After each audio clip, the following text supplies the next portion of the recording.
Welcome to Muslim Apologetics Australia. In this video we'll be exposing the Daily Fail.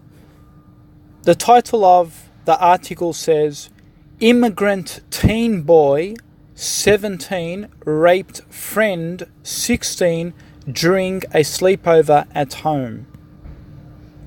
If you notice recently, the headlines of the news articles are changing.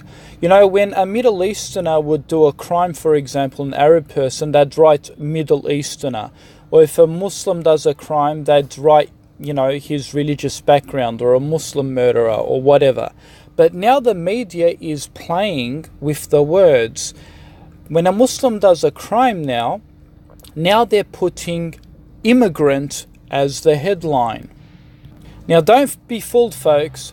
This is a tactic is now used to push an agenda that we know we can't say stop Muslims or stop Arabs.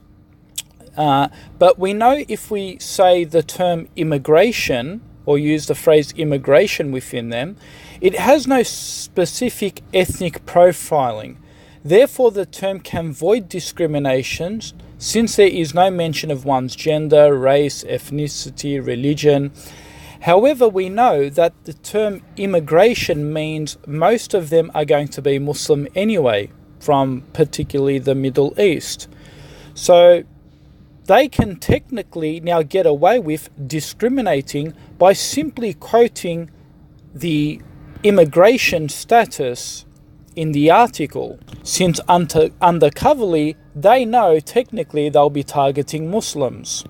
And in doing so, they'll only be tarnishing the religion of Islam because, generally speaking, most Westerners understand that most of the people who are coming as immigrants are the Muslims. And who do they want to ban from the West? It is the Muslims. So this is why whenever a crime happens, they're really quick to label his immigration status, as if most immigrants are the ones who are committing most of the crimes, and that is not the case.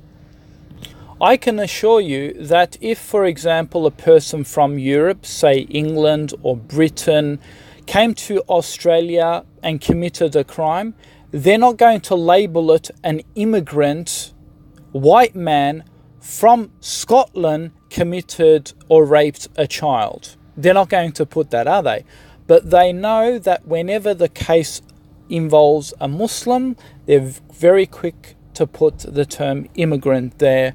This is again to push forward the agenda to close the borders against accepting asylum seekers from the Middle East, because it undermines the statement that Muslims are peaceful, they can still come here and integrate, and it challenges their narrative of Islamization of the West, which they obviously don't want the West to be Islamicized. Interestingly enough, the same Daily Fail published an article that says a 2-year-old Australian girl is hospitalized after being sexually assaulted by a man. Oh, look, notice, folks, they mentioned by a man. They didn't say by an immigrant. Why is that?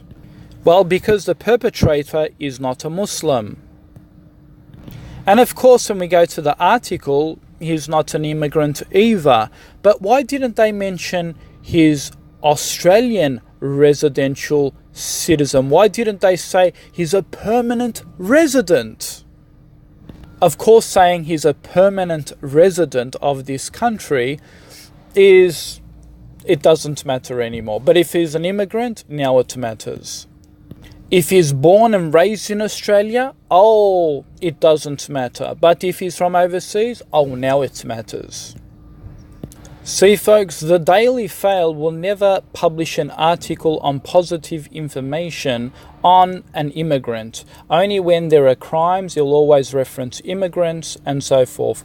So this is how media magic manipulation works, to confuse the masses and portray that our problems come from the immigrants themselves, and they are murderers, killers, rapists. But you know what?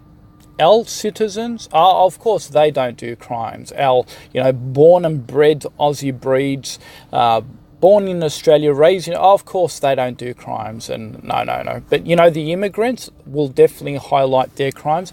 But the good ones will keep them silent and cover them from the public interest.